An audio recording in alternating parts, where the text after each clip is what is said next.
Hello to all my lovely Cursush people out there. Well, I'm coming to you live from my garden, and we're approaching the festival of Lughnasadh. In fact, if you think of Lughnasadh as a whole season, and back in the day of the Lughnasadh Games, the Tailltiu Games, it would have been 15 days before and 15 days after the 1st of August. So here we are today. It is the 28th of July here in my wild garden, surrounded by these beautiful grasses which remind me of a field of grain. And so let's think about Lughnasadh and what it means. Well, it's the time of the first harvest. So a gathering in time, a time of kind of reaping the benefits of everything we've been preparing for over the last turn of the wheel. And it's named for the ancient Irish god Lugh. Lugh was the god of light, a god of inspiration to action, very much a god of courage, standing up and being counted. And we know that Lugh was the son of a Fomorian mother, Ethna, who was the daughter of Balor, chief of the Fomorians, also called Balor of the Evil Eye, and of Cian of the Tuatha. And there had been a prophecy that Balor would be killed by his grandson, and so when Ethna became pregnant with Lugh, Balor determined that Lugh would be put to death. But he was saved from death. This is a very condensed version of the story. He was saved from death by his father Cian and the druid woman Birog. He was taken under the wing of Manannán mac Lir, who gave him many magical gifts, but was fostered by Tailltiu.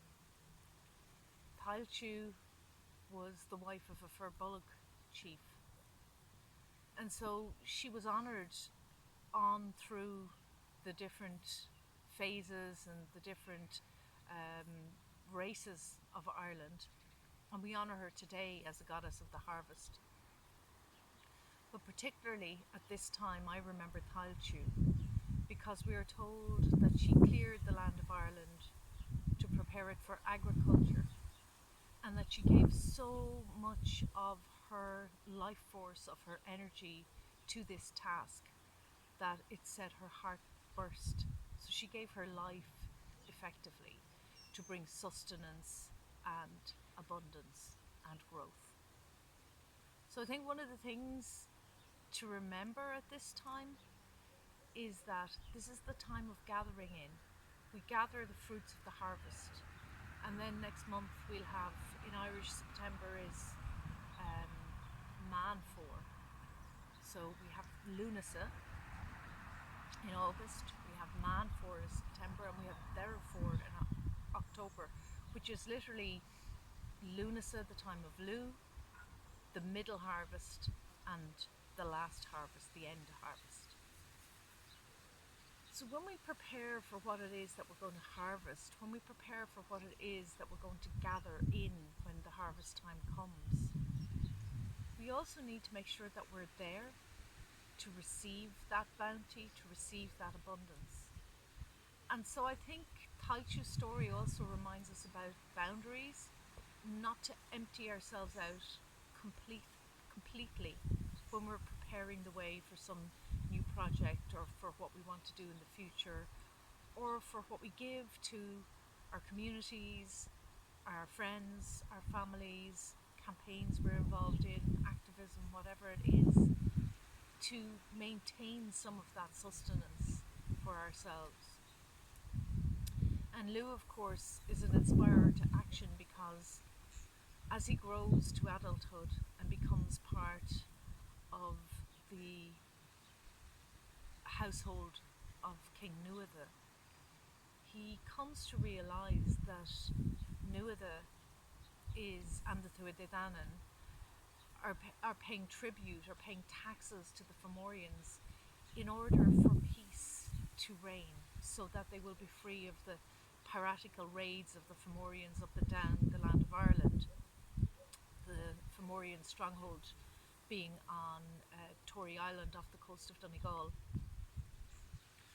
But Lugh is incensed by this. Lugh, he is a real hero. He has the hero light shining about him, and he takes huge exception to the idea of this treaty of sending goods and the fruit of all this harvest, of all this hard work, as a tax to the Fomorians. And so I see him as a real light bearer standing up against injustice, but also inspiring others to action.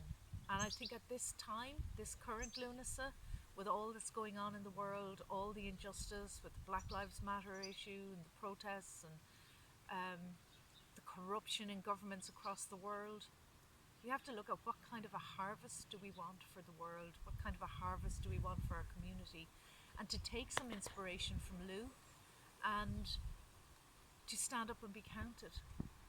And it was through Lugh's inspiration and Lugh's action that the Tuatha Dé Danann said no more and gave battle to the Fomorians, and they were in fact victorious. So I think we can, when we think of Lugh, we can draw on him for inspiration to action, for courage in the heart, for that light of justice and the desire for justice. And we think of Tailltiu, we think of boundaries, we think of the giving. And I think that balance between those two energies is actually really, really important at this time. So I wish you all the blessings of a good harvest. I hope that all the work and preparation you've been putting in over the last quarter will bear the fruit that you need and desire at this time. And I hope that that light, that thirst for justice, will be in your heart, inspired by Lugh. Blessings to all.